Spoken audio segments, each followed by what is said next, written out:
are not in government, so we cannot do what a government can do. ദൗർഭാഗ്യകരമെന്ന് പറയട്ടെ, നമ്മളിപ്പോ ഗവൺമെന്റിലില്ല, അധികാരത്തിൽ കൊണ്ട് ഒരു ഗവൺമെന്റിൽ എന്താണോ ചെയ്യാൻ പറ്റുന്നത് അത് നമുക്കിപ്പോ ചെയ്യാൻ സാധിക്കില്ല. So I was telling my sister and Mr. Venugopal that every member of the Congress party, every member of the UDF should put full pressure on the government of Kerala to help the victims of the tragedy. അതുകൊണ്ട് ഞാൻ എന്റെ സഹോദരിയോടും ശ്രീ വേണുഗോപാലിനോട് പറയുകയായിരുന്നു, കോൺഗ്രസ് പാർട്ടിയുടെ ഓരോ വ്യക്തിയും, ഐക്യ ജനാധിപത്യ മുന്നണിയുടെ ഓരോ പ്രവർത്തകരും അവിടുത്തെ ദുരിതബാധിതരായ ആളുകളെ സഹായിക്കാൻ ഈ ഗവൺമെന്റിനോട് സമ്മർദ്ദം ചെലുത്തണം എന്ന് ഞാൻ പറയുകയായിരുന്നു. Prime Minister Modi says Adani is going to be treated differently than every other Indian.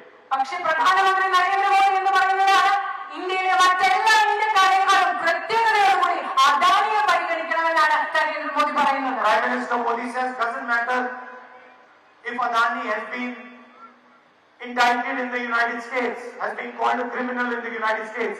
In India, we will not indict him.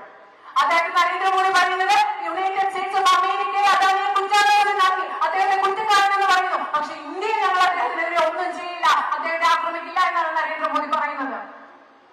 The Indian Constitution says treat all people in India, all regions in India, all states in India fairly. Indian ഭരണഘടന പറയുന്നത് ഇന്ത്യയിലെ എല്ലാ പ്രദേശങ്ങളെയും ഇന്ത്യയിലെ എല്ലാ സംസ്ഥാനങ്ങളെയും തുല്യതയോടുകൂടി പരിഗണിക്കണമെന്നാണ് Indian ഭരണഘടന പറയുന്നത്. Prime Minister of India says, regardless of what tragedy Wayanad has faced, I will not give them the support that is their due.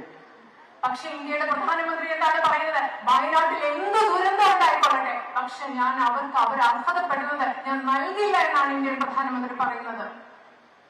So this is the atmosphere in which we are operating, and I am confident that we will defeat the ideology of the BJP.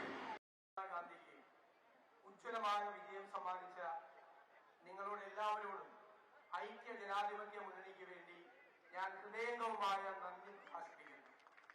നമുക്കറിയാം, രാഹുൽജിയുടെ നേതൃത്വത്തിൽ വർഗീയതയ്ക്കെതിരായി നടക്കുന്ന ഉജ്ജ്വലമായ പോരാട്ടത്തിൽ മതേതര കേരളത്തിന്റെ, ജനാധിപത്യ കേരളത്തിന്റെ സന്ദേശമാണ് പ്രിയങ്കാജിക്കുണ്ടായ ഈ ഉജ്ജ്വലമായ വിജയം എന്ന് ഞാൻ കരുതുന്നു. മതേതര കേരളം, ജനാധിപത്യ കേരളം, രാഹുൽജിയുടെ വർഗീയതയ്ക്കെതിരായ, ഇന്ത്യൻ നാഷണൽ കോൺഗ്രസിന്റെ വർഗീയതയ്ക്കെതിരായ, സ്വേച്ഛാധിപത്യത്തിനെതിരായ, അഴിമതിക്കെതിരായ ആവേശകരമായ പോരാട്ടത്തിന്റെ പിന്നിൽ ഈ കേരളം ഉണ്ടാകും എന്ന് മാത്രം വിനയപൂർവ്വം പറഞ്ഞുകൊണ്ട് ശ്രീമതി പ്രിയങ്ക ഗാന്ധിയെ പ്രത്യേകമായി ഈ ഉജ്ജ്വലമായ വിജയത്തിന് അഭിനന്ദിച്ചുകൊണ്ട് ഞാൻ എന്റെ വാക്കുകൾ ചുരുക്കുന്നു.